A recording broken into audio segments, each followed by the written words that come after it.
listening to Finding Your Genius Zone with Dirk Nevelle. It's not just a job. It's not just a paycheck. Or at least it doesn't have to be. With the help of experts across industries, Dirk helps you find your passion and career, as well as exposing the unknown parts of every vocation. Let's go deep. Let's find your genius zone right now. Here's Dirk Nevelle. Hey everybody, this is Dirk Nevelle. Welcome to the podcast. On with me today is Trey Braheem. Welcome, Trey. Thanks, Dirk. Good to be here. Yeah, good to have you, man. Now, just to tell you the full scoop, Trey's been very instrumental in helping me, an old guy trying to figure out how to get this off the ground in terms of everything from video, lighting. He's been super patient, and I don't think I could have done it without him. So I very much appreciate his help. And the other thing is, Trey's a little younger than the guests that I've been talking to and interviewing recently, but I really love having him on because he's kind of in that zone right now where, I look at him. And by the way, Trey is a son of a very close friend of mine, a coach of mine, a guy that I've, has been a big part of my life. So I've gotten to know Trey over the years, and I've always been super impressed with just his, he's just a real dude.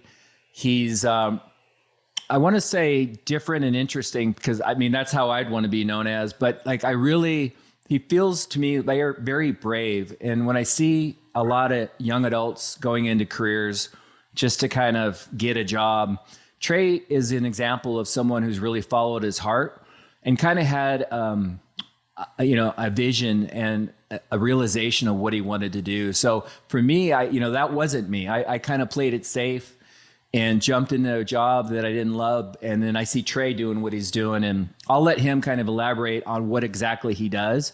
But I just wanted to say, I think he's a really great example of following your heart, following your passion, and, just being brave enough to go down the road, that you want to go, because not everybody does that. So anyways, Trey, I'm going to let you kind of get into a little bit about what you do. People are tuning in. They've searched precisely for exactly your job title, your industry. So they're going to want to hear a little bit about the job you're in and kind of what you're doing. Sure. Yeah. Well, first and foremost, like the way that I like to talk about myself and what I do is that I'm a filmmaker. I write, direct, and produce films. I'm not at the point in my career yet where that's like my full-time job, day in and day out. That is like the higher passion that everything else is sort of in service of. I pay my bills with like essentially video production. So producing video content, media, things of that nature. And then more recently, I've had a secondary passion pursuit, which is event planning. So I've been putting on different sorts of like music related, art related events here in LA where I live. And that's sort of turned into a side business. Generally speaking, I work in like media and arts, but my main focus is writing and directing films. So when I hear you talking, I'm wondering, maybe I'm reading between the lines or maybe I'm off, but you have a dream, a passion, maybe what you want to do, maybe in the short or in the long term, 5-10 years down the road. Are you saying at this point you're kind of doing what you can in the umbrella of video, audio production to get by? Because what I'm really trying to articulate is for people that are listening and watching, sometimes it's a long road to success, and sometimes you kind of have to do whatever you got to do to get by and pay the bills. And it kind of sounds like you're getting creative and you're doing multiple things just to kind of get to where you want to go. Yeah, I would say at this point, in order to pay the bills, I really have one main source of income, and that's like my video production work. And yeah, you could think of it like my day job. While I'm like, I actively work towards developing my film career, like building my portfolio, going out there and networking, and it's starting to pay off. I have, it seems like, or it feels like potentially in the next like 1 to 2 years that there could be like a transition where I really just take on the more like higher level narrative work that I really want to be doing. But in the meantime, it's smaller stuff, you know, and like, and in video production, it's still in a sense like filmmaking, right? I mean, you could call it that. It uses many of the same tools and skills, and it's really more. The difference is more in the intention as opposed to the actual act of doing it.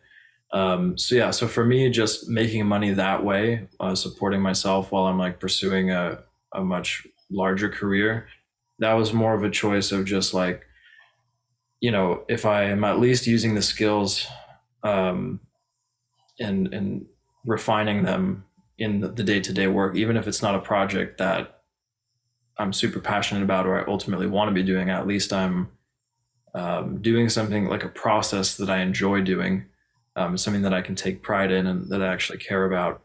And you know, I'll only continue to learn and become better at the things that I ultimately want to do. So yeah. So we'll get kind of in the weeds about what you do now, but just to give the audience and myself an idea, like in the dream world, like what is the ultimate destination? Is it to direct movies? You talked about the intention. Is it to write? What exactly would you love to do, like when all is said and done? I mean, I have a lot of interests and passions in life, and so getting to the point of like writing and directing my own movies, obviously getting paid to do it and profiting from them, that is like dream number one, right? And if it takes my whole life to get to that point, or even if I never get to that point, like I won't stop until that is reached. And I would never stop, but I always thought to myself, like, if I did become successful at that, would that be what I want to do day in and day out for the rest of my life? And the answer is no. I mean, there's other interests and passions that I have, like I mentioned, putting on events and things like that. So that is like my number one goal, but it certainly doesn't exhaust all the things that I'm interested in and the things that I would do if I had all the time in the world. Awesome. So I'm kind of curious because I love movies. It's kind of like I could watch 3 or 4 movies a day and just tune out. And I don't know if it's because it's just an escape from the life or it just takes me to a place. I don't know. There's probably a lot of reasons, but can you pinpoint like when this desire and this interest was created inside you? Was it like just at a young age watching movies? Is there something that happened in your life that kind of put you in this direction? Well, I'll give you 2 answers. One is like, I would say that I've always been drawn to making little videos and storytelling. Like, you know, I had a little flip video camera when I was a kid that you could like record something on it and had a little USB that popped out, put it in the computer. And I would like, you know, me and my friends, when I was like 9, 10 years old, we'd make little movies in the backyard. I'd be directing them and then I'd go back and edit it. So on one level, it was kind of always there as like something that I just enjoyed doing and something that I would just do out of boredom, or like there wasn't really much of an impetus. It's sort of just like, I just wanted to do it. But then I didn't really realize that that was actually what I would want to do with my life until I started. I was like about maybe 15 or 16, probably like a sophomore or a junior in high school. And that's kind of when I started really thinking like, okay, well, you know, I'm going to be out of high school soon, college around the corner. Like, what do I want to do with my life? And during that time, I kind of just caught myself daydreaming. Like when I'd be listening to music or just going about my day, I would daydream about movie scenes that didn't exist. They were just things that came from my own head. And of course, I was watching a lot of movies at the time. Like I always liked watching a lot of movies. And I sort of just realized that if I had to choose something to do with my life, then I would want to choose that. I mean, I just felt very passionate. And I've always been creative. And I've always loved movies. And I just thought, yeah, it kind of just dawned on me one day that, you know, that's what I wanted to do. Were there always, I mean, was it your environment and your family and your friends, were they supportive, or did you feel like they were like, oh yeah, whatever, Trey, that sounds great? But like, do you feel like you were in an environment that fostered, that creativity, or did you ever feel pressure to conform and kind of go down the, a safe path and, like a lot of people do? Well, my parents were very open to it and supportive of the idea. I mean, I feel like my parents never really pushed me that hard in any one way. Like, they kind of just let me do my own thing and make my own decisions. And when that's what I said I wanted to do and go to film school, they were very supportive of the idea. And I never really like, I mean, I think that there was just a certain like level of naivete at that time, because it never really dawned on me how lofty of a goal it was, or like how unrealistic it may seem. I kind of just thought, well, yeah, like, well, that's just what I'll do. And I never questioned it. And the only time I ever felt pressure was actually just like much later. I mean, actually more recently, since graduating and actually like from college and actually like being in the real world and making a living for myself. There have been moments where I'm like, shit, I mean, this is hard to constantly find work, to have to prove yourself. It's not just so easy, like showing someone your degree and like saying you have experience doing this, this, and this. It's like you have to sell yourself in a much, much more intense way. So I've sort of felt pressure from just like my experience in the world of like going through a little bit of struggle, like struggling artist type of stuff. But ultimately, I mean, I haven't decided to quit or anything like that. I mean, if anything, it just kind of my conviction becomes stronger the more times that I decide to stick with it. So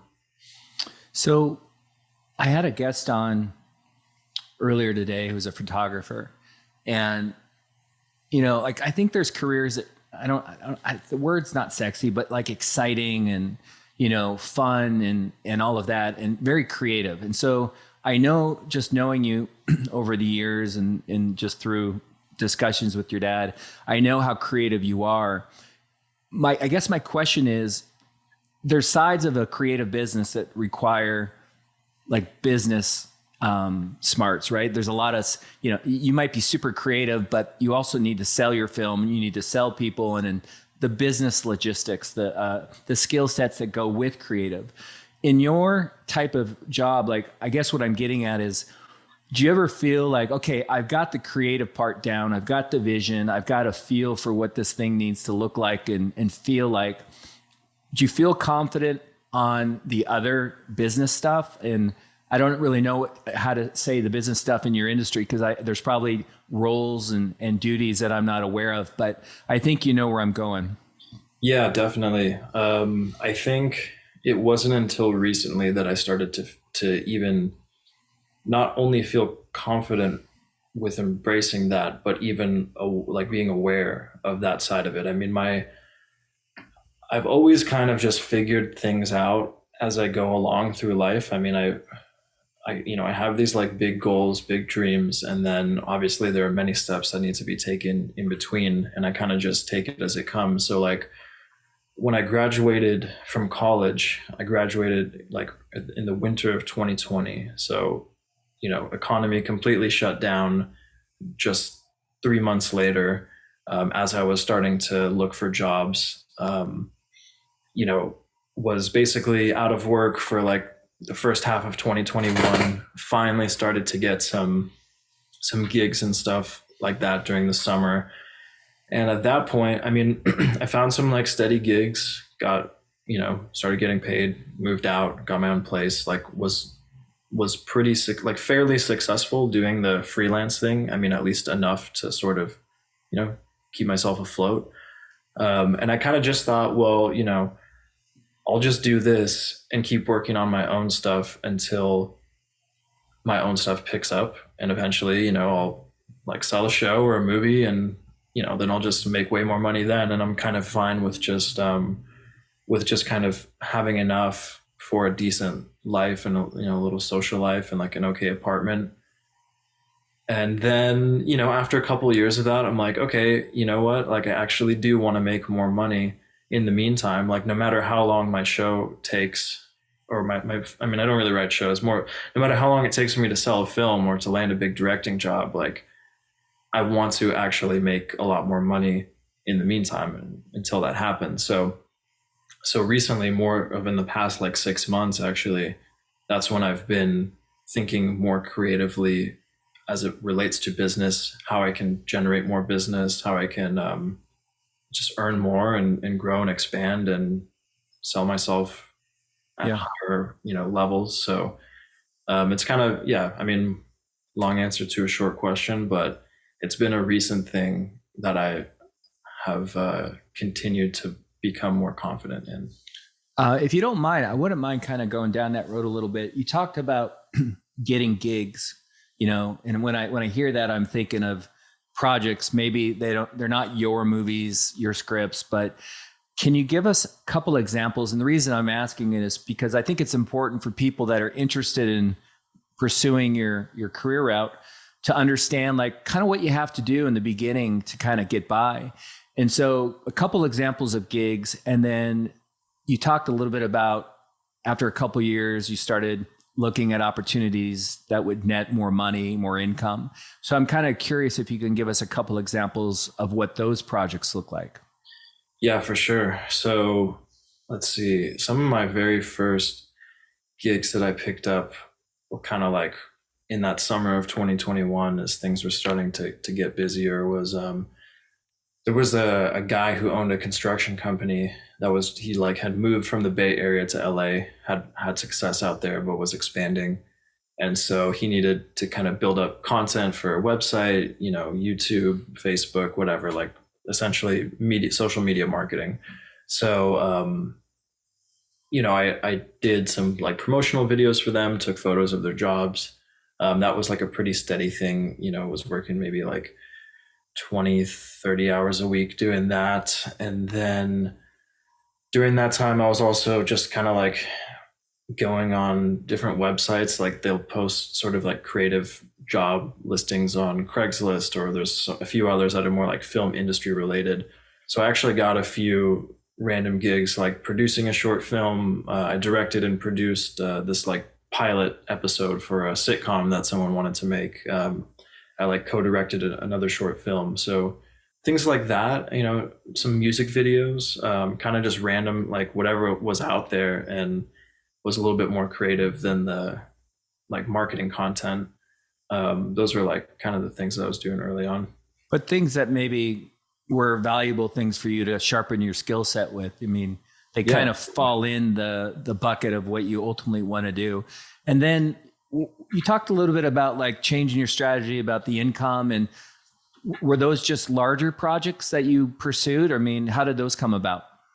I mean, I would say my number one is that my the jobs that I started looking for, I kind of had a bit of a scarcity mindset during that time. I was pretty much saying yes to anything that I could get, because in a freelance career, you're always looking for your next job, especially if, you make maybe like $1,000 like 1 week doing one thing, but then that ends, right? And you need to find something else. So I started prioritizing more like long-term opportunities, or things that were at least a bit more continuous and steady, and that you could expect to provide some level of like income over a certain period of time.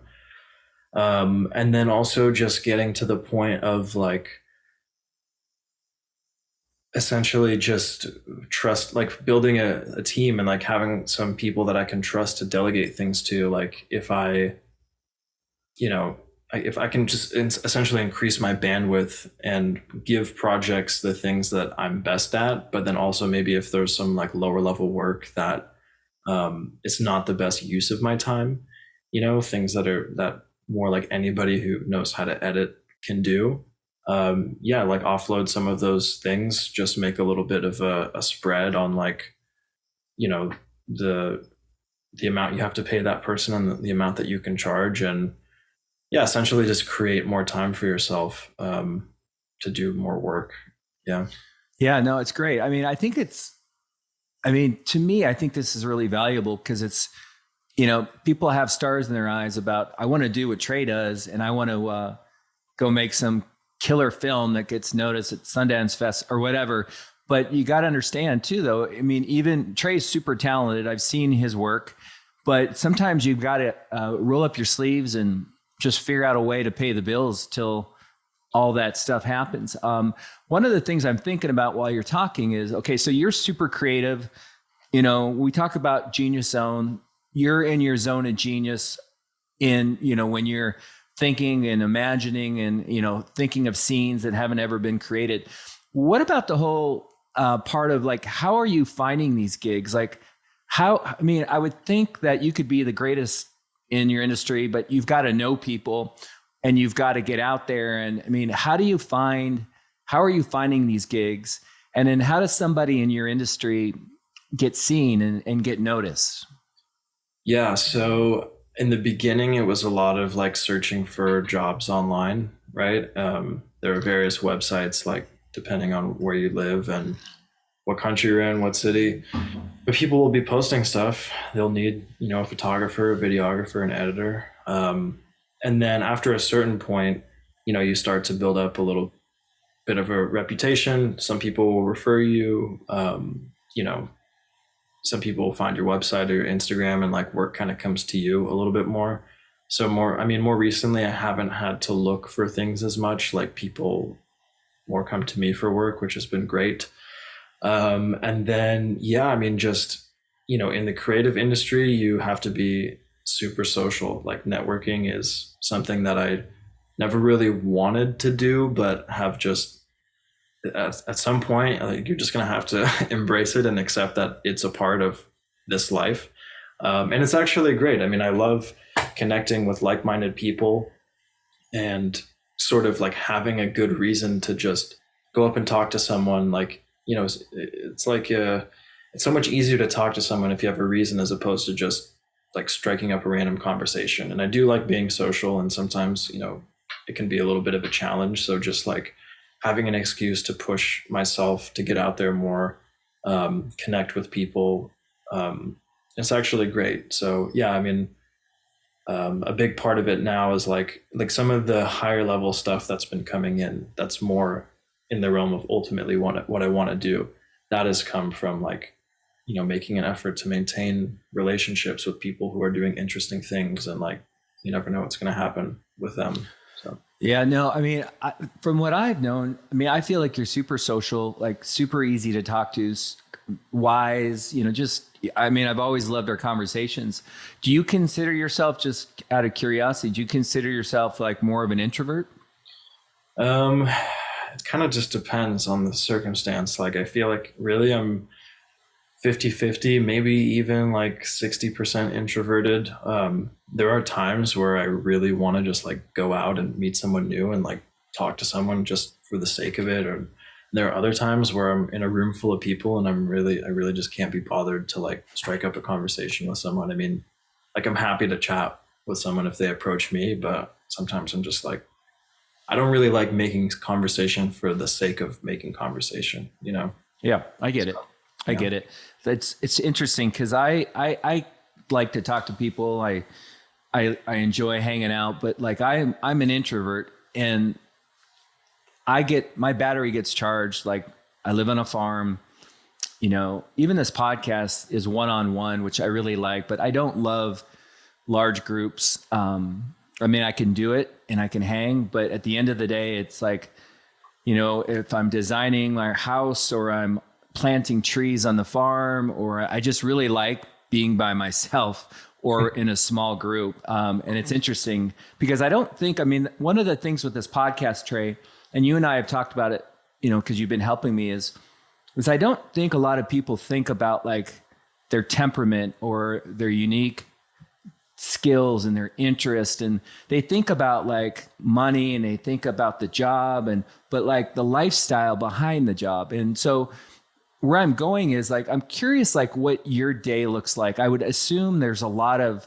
things, a lot of skill sets like thinking about creating a movie, the writing, the directing, the organization of all the people to help out, the lighting, the politics of, talking to the right people. I mean, I don't even know if I'm nailing it or not, but there's a lot of different things that are probably really important to create something special. What is it about, like, what is your days like? I mean, are you by yourself a lot doing research? Are you at the park writing ideas like maybe a musician? If you took a piece of pie and, is 80% of your time alone, 50% alone? I mean, walk us through kind of what a day or a week looks like for you, if you don't mind. For sure. So Monday through Friday, pretty much like 9 to 5, 9 to 6, I work on, the things that pay the bills, right? So work from home. I'm a freelancer. I work remotely on most of my projects. I mean, I do a lot of, I'm pretty competent in a lot of different areas of production, but editing and post-production stuff, that takes more. You can edit a shoot. If it takes you like one day to shoot something, it might take you like a week to edit, right? So I do like having those projects that take up a bit more time, because like I said, I don't love always searching for a new job. So I've been doing a lot of editing recently. I mean, occasionally I'll get out of the house and go on location to shoot something, but and I also have been doing a lot of like producing, like logistics, organization for things. So again, that's sort of like a work from home type of thing. So I'm on the computer editing, I'm on phone calls, I'm going to meetings sometimes to talk with people who are interested in working together. So 9 to 5 is basically like things that I'm hired to do for other people. And then oftentimes maybe like 6 to 10, I'm working on my own stuff. I just finished a short film that I wrote, directed, and produced. It took me like 2 years to get it out. I just finished, I just had a screening for it and showed it, to people for the first time last week. So, I would be editing that, or I'd be working on writing something, or developing a pitch deck for a new idea that I have, or like going to a meeting to talk with someone who I'm going to be doing something with. So I kind of just work from the moment I wake up until the moment that I go to sleep, obviously with some breaks in between for like a workout, or just taking a breather outside, or like having a meal.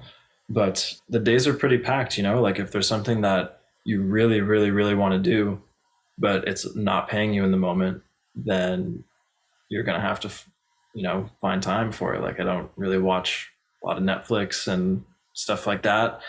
Same with the weekends. I mean, I definitely work a lot on the weekends, more on the creative stuff, so it doesn't feel as much like work, but taking a lot of meetings, just staying connected with people, going and checking things out. Like more recently, I like nightlife and I like being social, but now I've kind of just gotten into the habit of I pretty much only go to things that I see a potential in. I'll go to my friend's art show. He did an installation because number one, I wanted to support him, and number two, it's okay, he works with these people, they're doing something interesting. I would rather go to that than just a nightclub where it's you're just gonna get shit faced and nothing really great is gonna come of that.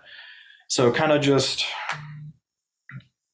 making what I ultimately want to do the highest priority, and everything is sort of in service in that, all the little decisions that you make with how to spend your time or where you're going to go and who you're going to talk to. That's kind of the thing that the compass is attuned to. Yeah. I mean, you're strategic about your time, right? I mean, there's probably a reason behind what you're doing. And then, sometimes, I mean, I'm not saying you're robotic, but sometimes you'll go fuck around and go hang out and just have fun, right? Go have a couple drinks with some buddies. But it sounds like you're thinking a lot about, the art show or whatever, things that could help lead you in the direction you want to go in.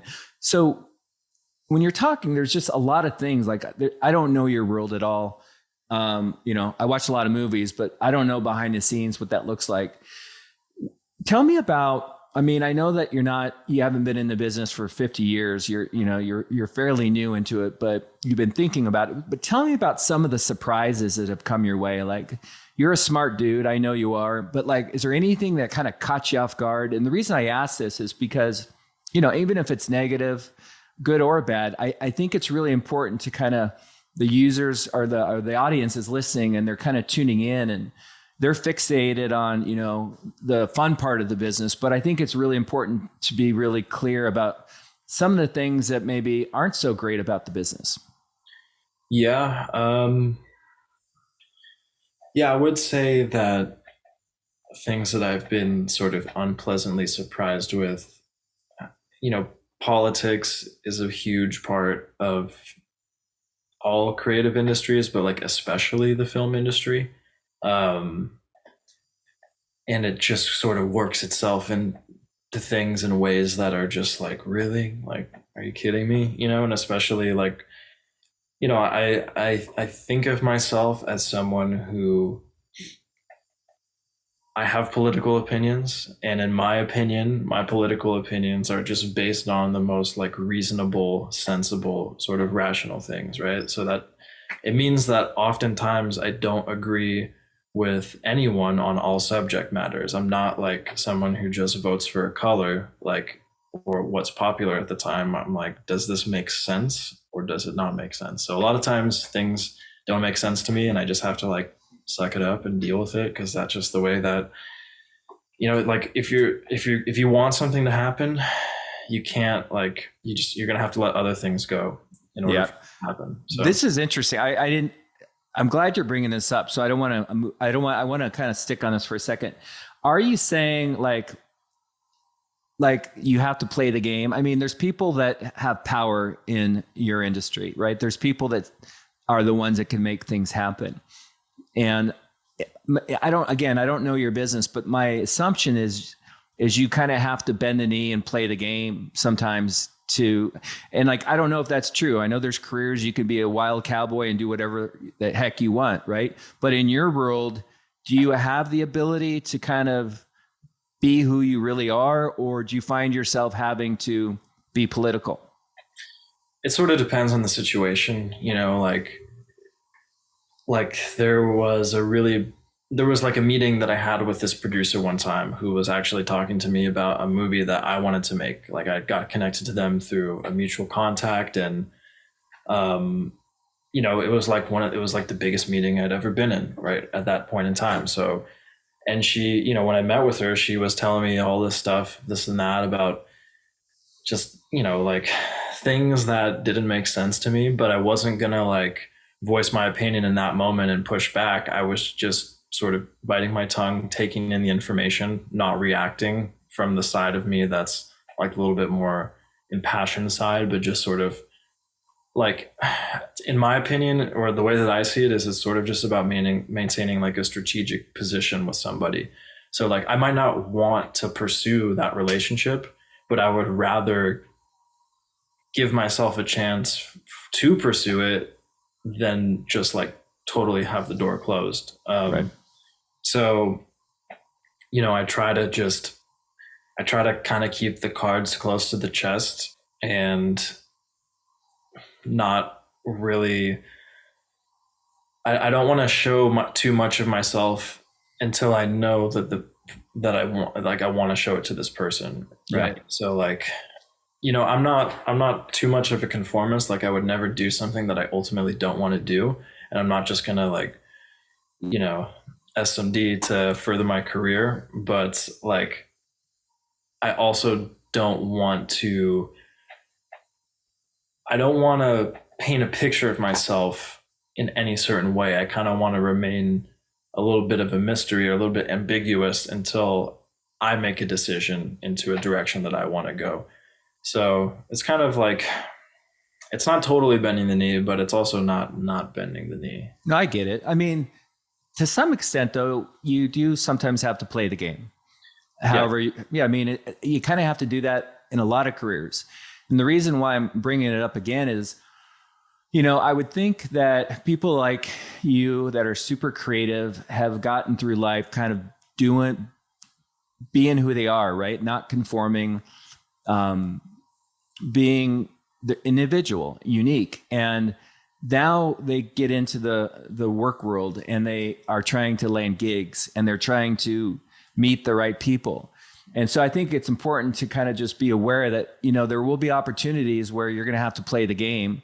And I suppose in years to come, when you get successful, and you will be, I know, maybe you don't have to so much, but in the beginning, it sounds like you kind of have to.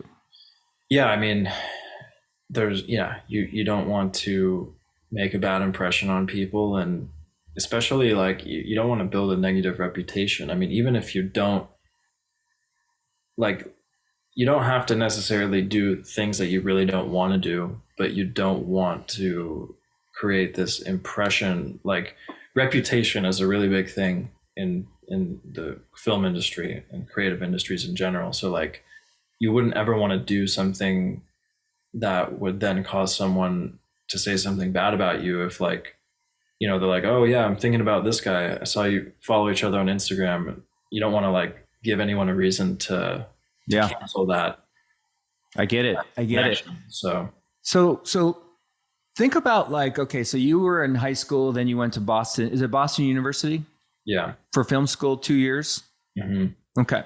So is there anything you've learned here in the last couple of years that if there was some young guy or gal that's kind of you 5 years ago, anything else? Like, what I'm trying to do is uncover something that you didn't see coming, something that kind of hit you from out of the blue that you're like, man, I wish somebody told me that this was part of the deal, because I don't like it at all. Like, is there anything else? Like, I mean, I know that jobs aren't always supposed to be perfect and not everybody's supposed to love what they do, but is there any realities that are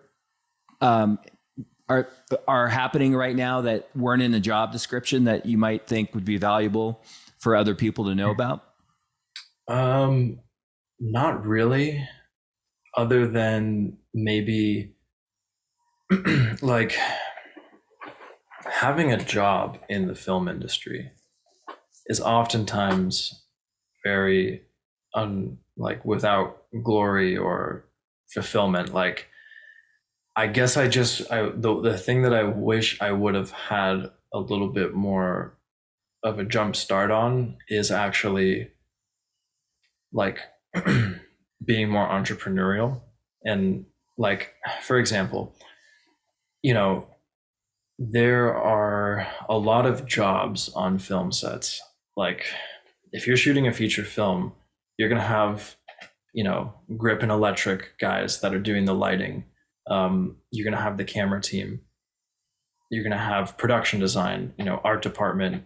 You're going to have your production assistants who are handling logistics. But like, man, a lot of those positions are hard work for long hours and not much pay for what you're actually doing.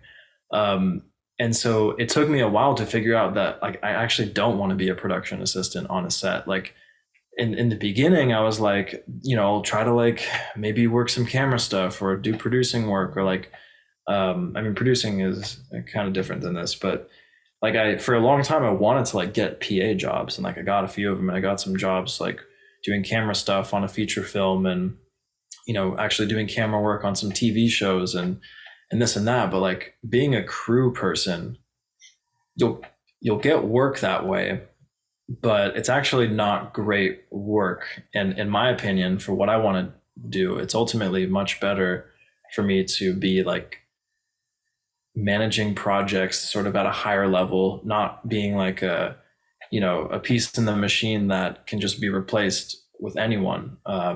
So I kind of just wish that I had the mentality of not like going out and trying to find a job, but going out and like making jobs for myself, or kind of like selling jobs, if that makes sense. Yeah. So yeah, I guess I just wish I would have had that foresight or that experience ahead of time to realize that it's actually better to put my energy in the direction of like kind of, creating my own production company, as opposed to just trying to get hired for gigs. No, I get it. So a lot of people talk about how, it's so important in terms of your happiness and joy based on who you're working with. So you can have a shitty boss that makes life miserable, or you can have a boss that just you love working with. In your world, like there's all these different skill sets, right? I was looking at a site today because I'm trying to create, I don't even know what the word is, but I'm trying to create organization. So categorization of careers, job titles. So when people are searching, and so I'm, there's all these different sections, and I was looking in film, arts and performing arts and media, and there was just like literally 50 to 60 different titles of like the different skill sets required to make a movie or whatever. Mm-hmm. So I guess what I'm getting at is, have you been on set? Do people get along? Are people like hanging out in their own camp and they don't is it a positive experience, or is it everybody's stressed? Are they, do you feel like going to work, or does it really just depend on the movie or the series or whatever? You're kind of on your own, but then when you're doing a shoot, you're with a lot of people. And I'm just curious what that's like, the interaction. Yeah, it really just depends. There's always going to be stressful moments during a production. So much is going on, even on a small shoot, even if you just have 3 people, like those people are going to be stressed out in what they're doing because, there's never enough time. You always want to do more than is realistic.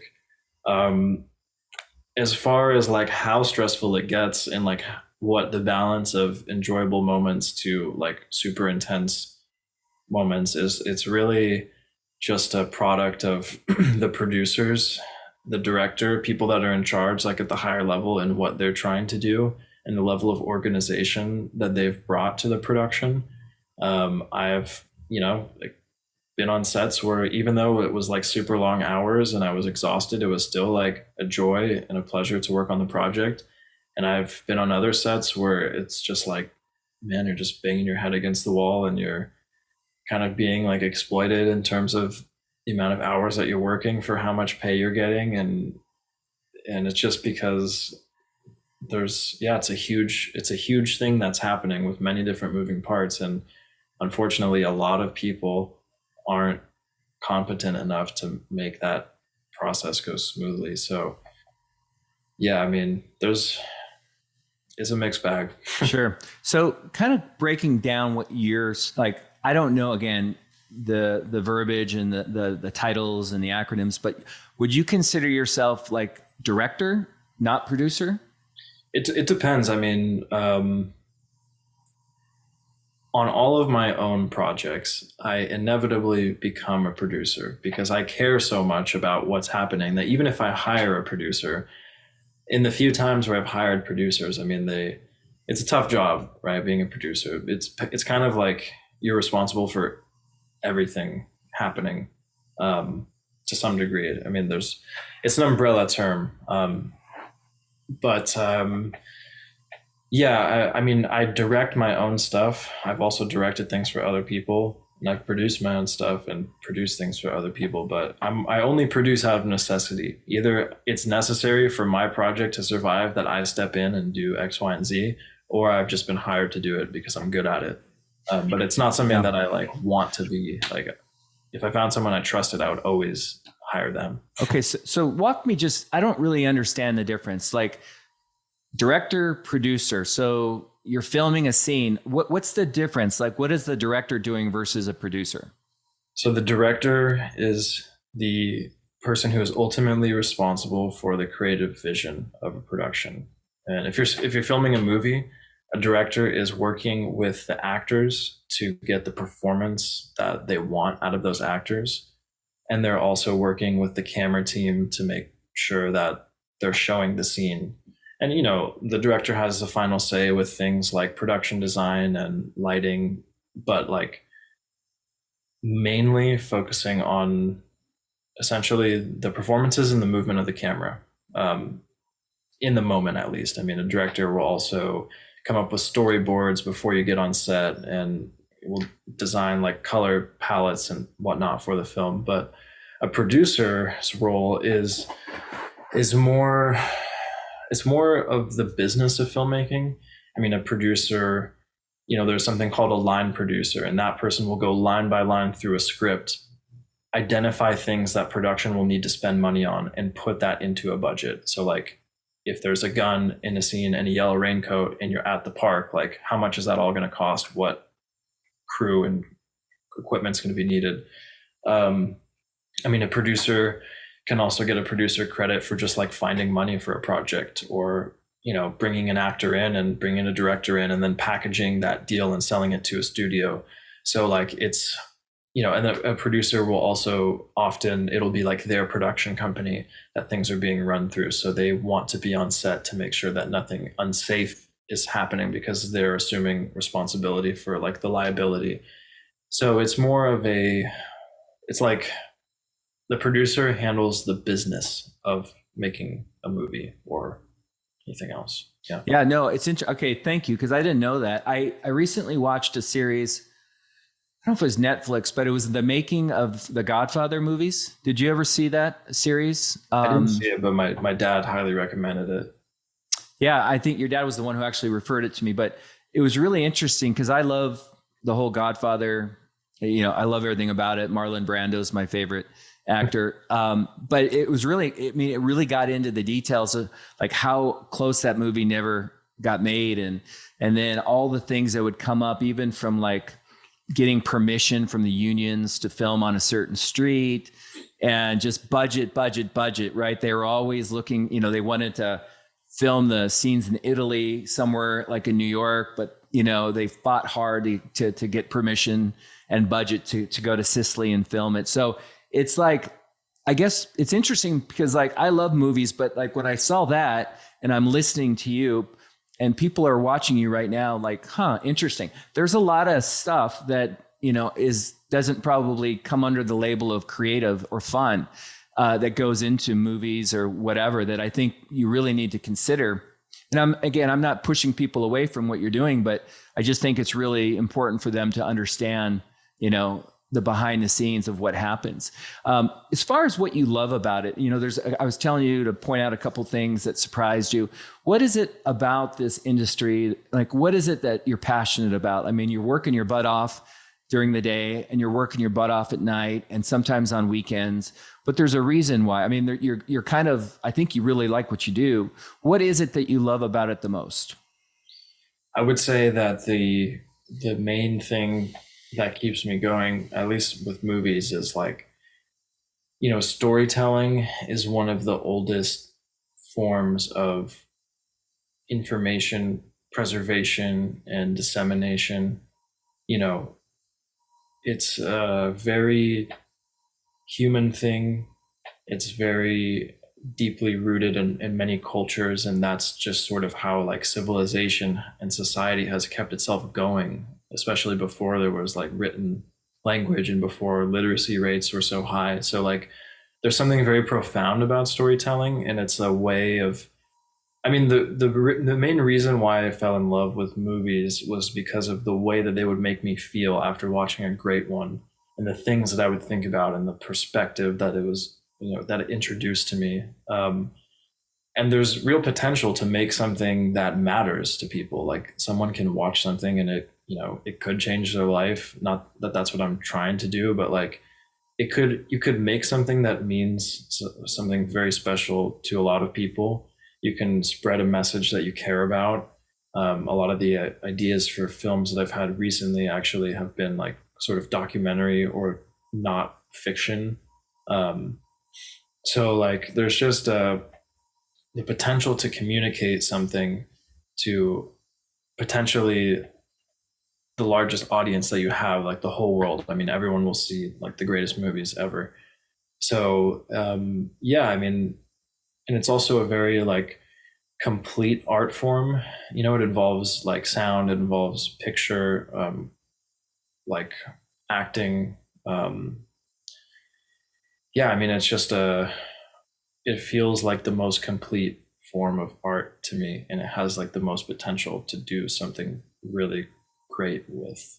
Yeah, no, I love it, man. I mean, I imagine you and I see movies differently. Like I'm pretty deep on movies, but I can only imagine where your brain's going. Like you're looking at things that I'm not even aware of. So one of the questions I ask is, the best way I can ask you this question is just give you an example. So when I was coming out of school, I had a dad who was all about money, and he was pretty superficial. And I thought, I just got to go make money and climb the ladder and have a nice house. And, it was very shallow as I look at it now, and it's kind of embarrassing, but it is what it is.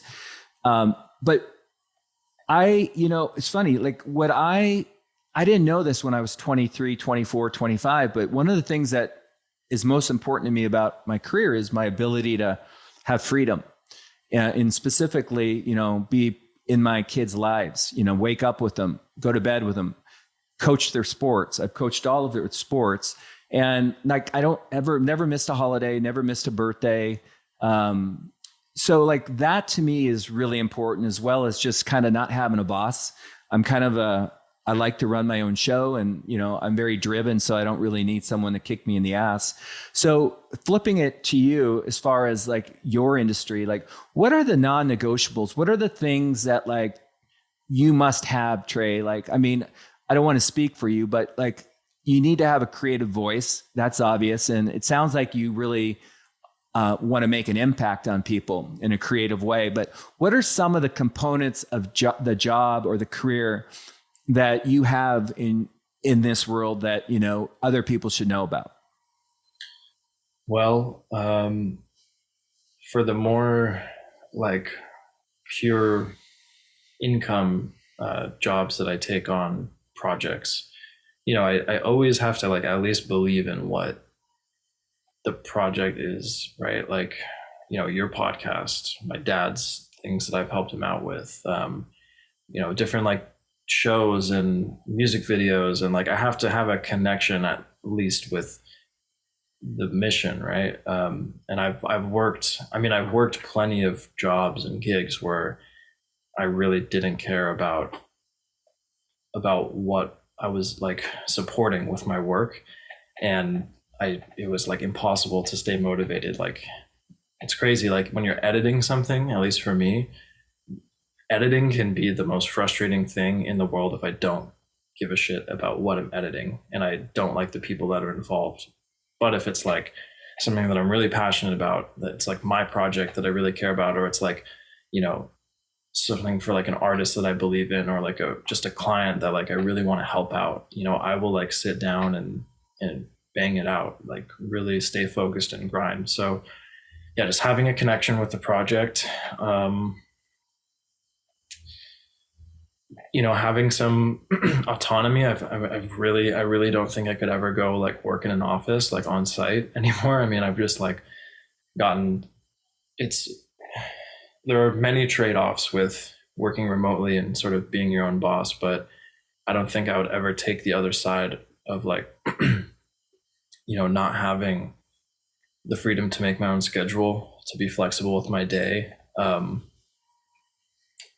Being able to like kind of work from wherever, as long as I'm getting it done. Yeah.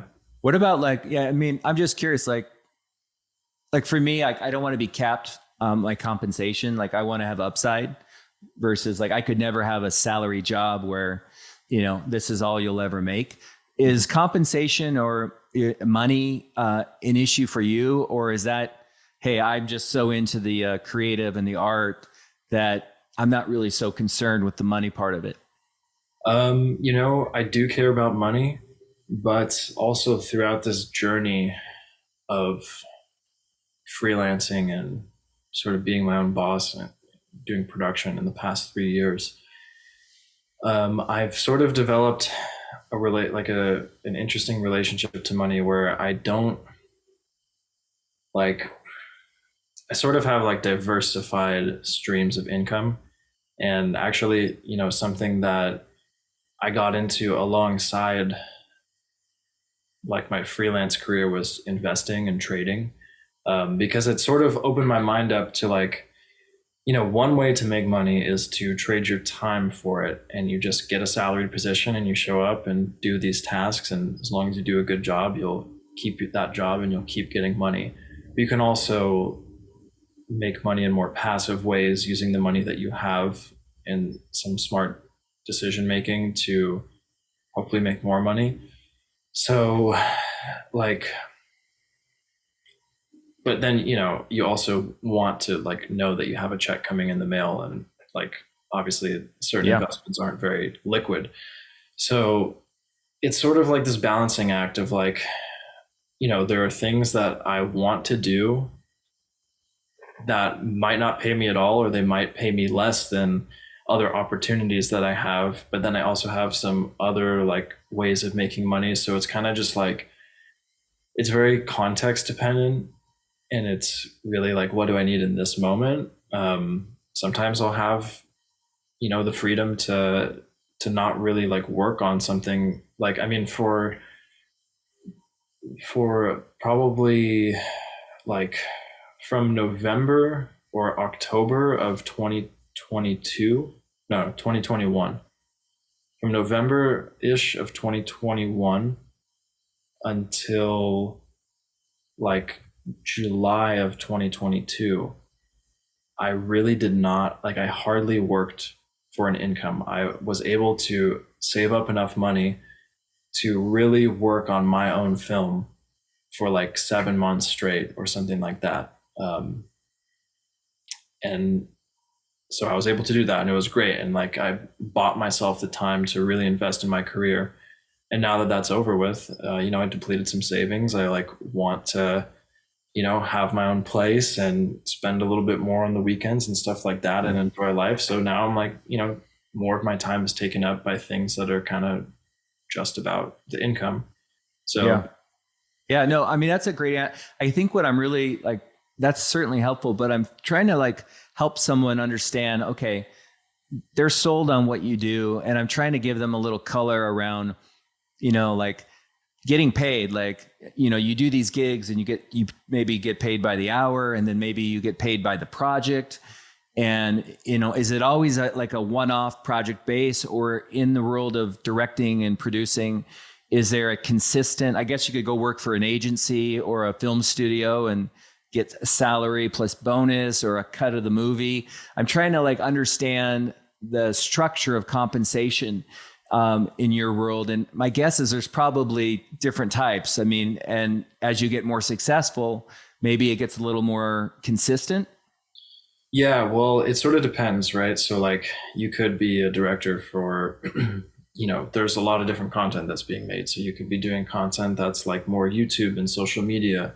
You could be just wanting to work on like films, like movies, you know, things that are like, you know, an hour long and whatever. You could be working on ads. And there's a lot of like, you know, with crew people, like people who just, you know, pull focus on a camera or like do lighting, like they might work on a commercial one day and like a TV show the next day. It's kind of all the same to them. Like they're a person with a skill set that a few different types of productions might need. So there's a lot. There are like hard lines with some positions, and there are no lines with other positions. You know, if you're like a director for commercials, you're probably not going to get money from a studio to make a feature film unless you've done like a movie on your own and you can show it to them. So it's like there are many different routes you can take. In the world of like narrative productions, like movies, unless you're an editor, unless you're doing post-production, like production is like everything that happens on set, like the filming of the movie, and then post-production is like editing, coloring, sound. Like you can get a 9 to 5 as like a sound designer or an editor. Like those production houses will keep you employed with like the high volume of work that comes through. If you're a crew person, it's kind of more of like freelance, but like with a lot of work. Like if you're a union person, I mean, jobs, you know, they'll need to hire like X amount of union workers, and there will kind of just always be like jobs on the job board that you can go after and get pulled onto. And then if you're kind of more someone like me who's like, you know, aspiring director, working their way there, in the meantime, you know, you have skills that can be used in many different ways. I mean, I could, like, I almost took a job as a production coordinator for a company that makes like 360 action cameras, and they were going to like, do a lot of commercials, and I'd have to like help produce those commercials and stuff like that. So like there are opportunities like that where you could work like in a marketing team somewhere. Yeah. I mean, Media stuff. basically, if you're getting into the film industry, it may not be so black and white, like base salary, versus like going to work for Microsoft or Amazon. So I guess be prepared maybe for a little, something that's not always stable, right? I mean, sometimes you don't know how you're going to get paid and when you're going to get paid until, does it take, I know this is a loaded question, but some people experience success right away, but would you say someone should expect, success in 5 to 10 years, or does it take, can you become very successful within a couple years, or is that just, difficult to do? It sort of depends, obviously, on like what's your definition of success. If it's a monetary definition, not many people are getting rich off of making movies. Like people at the top are, right? People who like finance the film and own the rights to the property, and like A-list actors and, A-list directors and things like that. Sure, they'll make a good, they'll get rich doing it. People who are at the, like, cinematographers, DPs, director of photography, or like producers, or people who are like renowned in sort of the top of their field of production, like they'll make good livings. But like if you're just like an editor somewhere, or you're like a production assistant, or like some swing or something, like you're probably not making, like, if I would imagine not much more than like 100K at the top sort of level. But maybe you'll be busy constantly working on projects that you think are awesome, and you're just like living the life, and you're doing the work that you want to be doing. So like that is, I think that, you could be successful in that way if that's what. I'm glad you brought that up. Like I'm all about unique, authentic success. So I don't ever attach money to success unless that's what you want. When I see you, Trey, I feel like you're really happy, and I know you work your butt off, but like I feel like you're in your zone of genius, and I think a lot of people aren't. I think a lot of people are just showing up for the paycheck. So, I definitely don't think money is what creates success at all. I was just trying to give people a realistic idea of what to expect, because we all do have to pay the bills, and people, have college debt, or, car payments, or rent, or whatever. And I think it's important to understand what you're getting yourself into and how long it might take to kind of get things going to where you feel comfortable and safe, and you're not freaked out. Because when you're freaking out about your next dollar or your next paycheck, that's stressful. And I've been in that situation before. So is there anything, there's a couple questions I have, like, would you do it different? But you're kind of right in the mix right now. It's not like you're an old guy like me, but is there anything that I'm not asking that I should be, that you just think, like, let's say you bump into some young guy that's really enamored with what you're doing, and he wants to follow in your footsteps. Any advice that you would give to this audience that's interested in pursuing this route that, we haven't discussed?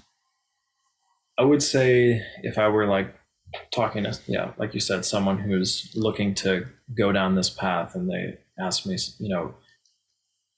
something that I kind of came to realize recently, and it was a really valuable realization to have, is like, with this sort of thing, you just need to do the thing that you want to do. Like, if you want to make movies, make a movie.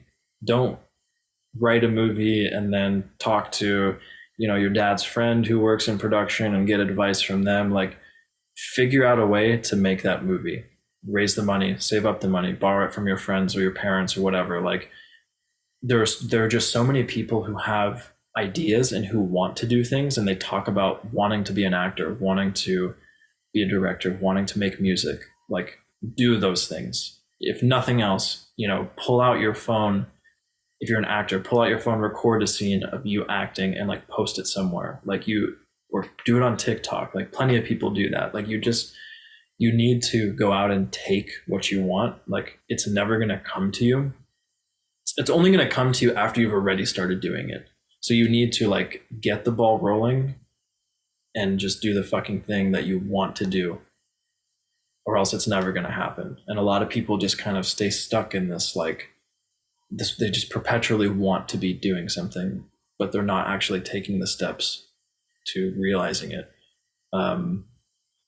So yeah, it's see, like, and it's kind of like the only people that end up, there are so many people that want to do things. There's like, like I see the people that I went to film school with on social media, stay in touch, whatever, like just follow them. And it's sort of like a last man standing sort of thing. Like so many people drop off and don't end up actually pursuing it, or maybe they just find a job that's steady and comfortable, like production assistant or like working in a production office or whatever. And like they're not the cinematographer that they were in college or director or whatever.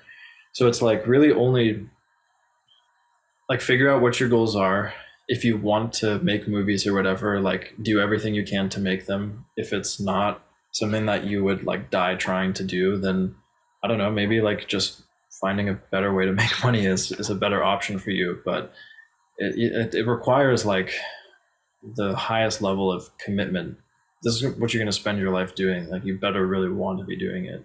So this is kind of a strange question, and I don't mean to make you feel uncomfortable, but like, are you proud of yourself? Like, are you aware enough to understand like what you've done is brave in terms of, or were you just like, whatever, I just never thought about it, this is what I wanted to do? Because again, I don't see a ton of people following their heart and their passion at your age. And you're a wise guy, so I don't mean to be talking to you like I'm this wise adult, because I'm not. But like, do you ever consider that, or is that just not a thought that you have in your head? I don't think about myself in that way too often. Like I can certainly recognize, like when I presented my film at the screening that I had last week, I felt like, yeah, like a lot of people, like as a filmmaker, it's not like you're constantly making things like every day.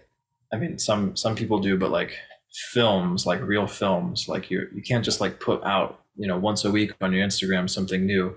So it was like the first time that a lot of people that I've become close with recently have actually like seen something that I've done. And I even organized the screening. I made a nice experience for the guests, like had popcorn, and it was in a beautiful like studio, and it was like an experience that I created for people. And I saw that they really liked it. So I did feel like proud of my work in that moment.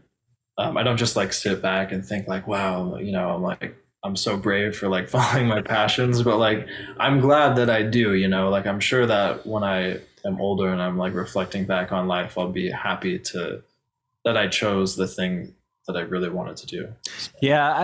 I know you, and I know you're not going like this, like, Trey, you're such a great guy, man. You should, I'm just curious if you're aware of it, or if it's even a thought. I tell my son, my son Noah is 16, almost 16. And, he sees me stress out a lot about work and money and stuff. And, we have conversations, and I've thought of you, cause your dad and I are super close, and I've thought about like, I just want him to be happy, and I want him to like wake up on a Monday and be excited, and again, not every part of your job is bliss, but I feel like that's success, because you spend so much time in your career. And if you're not digging it and you're not loving it, then you're just, running a race you don't really want to win. So the reason I ask that is just because I think it's rare, and I see so many young adults getting into jobs where, and there's nothing wrong with that, but I don't think there's a lot of thought that goes into, the whole genius zone, as far as taking inventory of what your true passion and interests are. And so when I see somebody like you, I think, oh, that's really cool. And I'd love my son to be like that, whether it's, I had a guest on it, his son loved roller coasters. And he's like, Dad, what do I do with roller coasters? And it's like, you can sell them, you can insure them, you can help design them. There's a million jobs, Slurpees, paper clips. I mean, there's lots of ways to make a living. But anyways, I'm proud of you because, and I really think it's cool what you're doing. And I hope that you acknowledge that.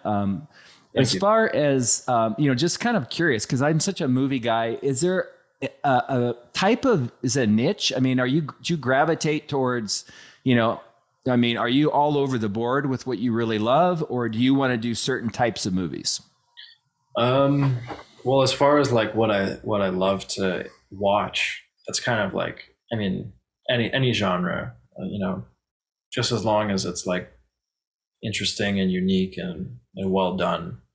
I can enjoy a horror movie, a documentary, romance, drama, whatever. As far as the things that I would create, I mean, I think I kind of see myself as like, it's funny, I usually don't like documentaries.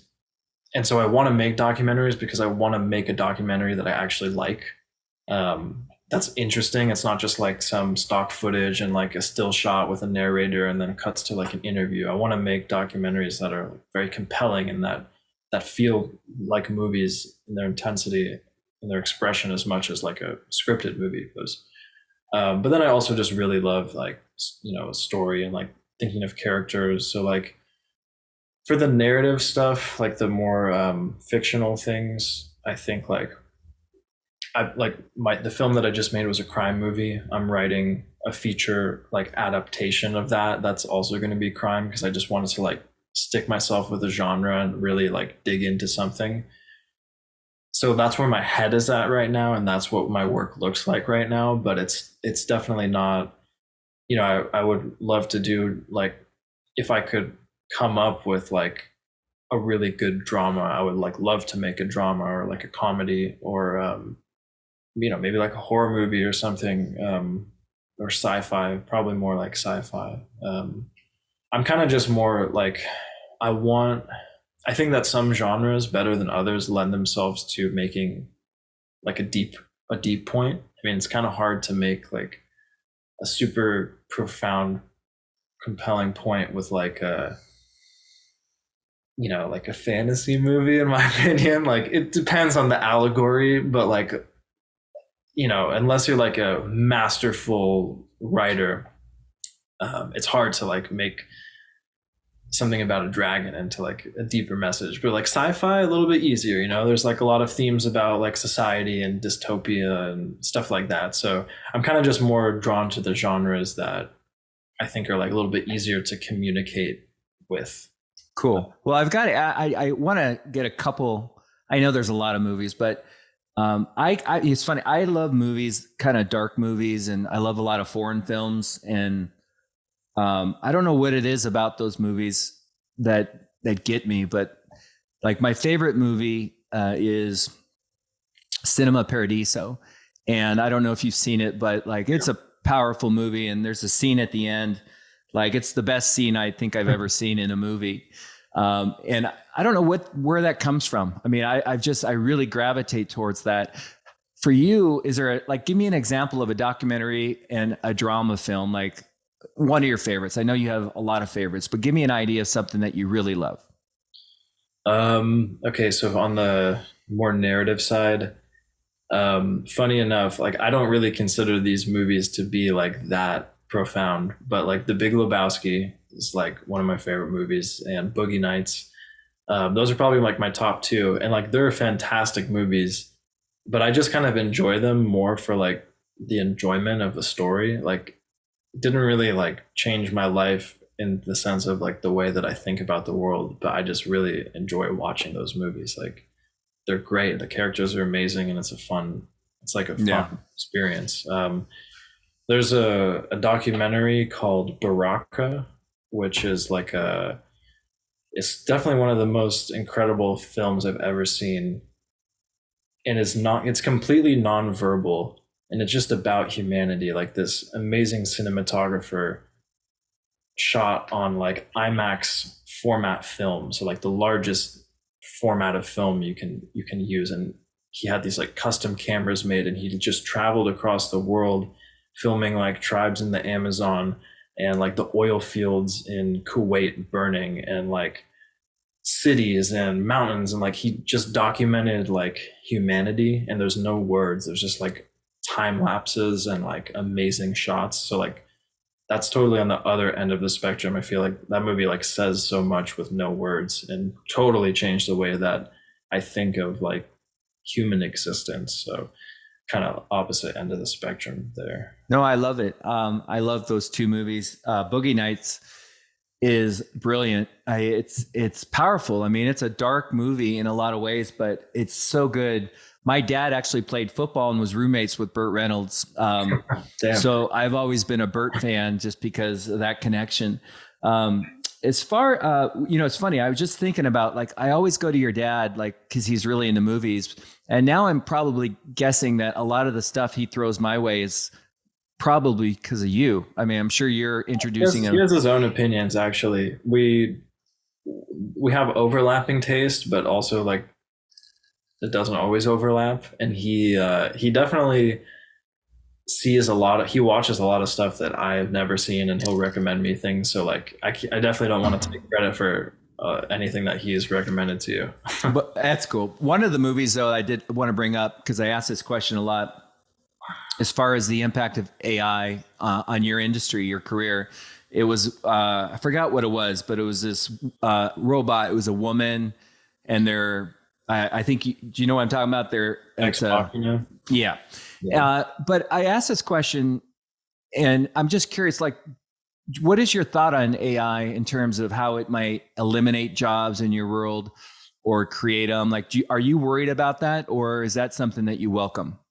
I personally don't like, okay, obviously AI will continue to develop and like become more complex, but just like, I've like messed around with ChatGPT a bunch, which is obviously like the most advanced, like publicly accessible AI.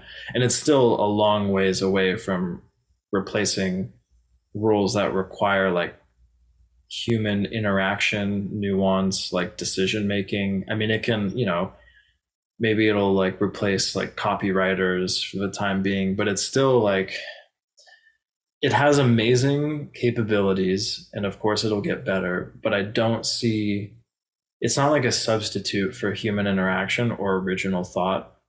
So, I mean, I think it could replace like pop music potentially, but I don't see it creating something that really like hits people deeply.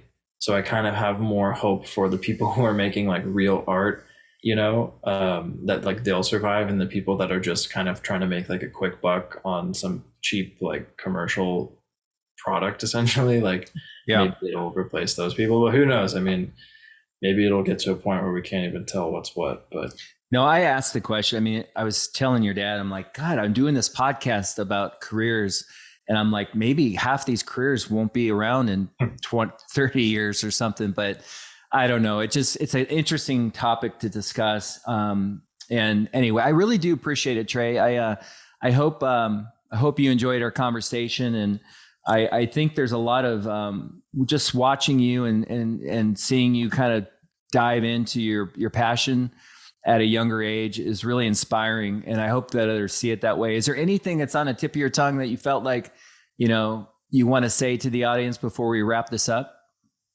No, I don't think so. Yeah, it was great. Loved chatting. It was a lot of fun. And I like what you're doing with the podcast. And I hope that, in some way, like our conversation can be something to someone. So I think it will be. I mean, I think you're a very talented guy. And I think there's, I think people are I think you threw a lot of gold, and I think there's a lot of information that you shared today that will help people make, better decisions about their life work. So thanks so much. And I appreciate it. And I know we'll be talking soon. Sounds great, man. Yeah. Hope you have a good rest of your night. Thanks, Tim. Nice.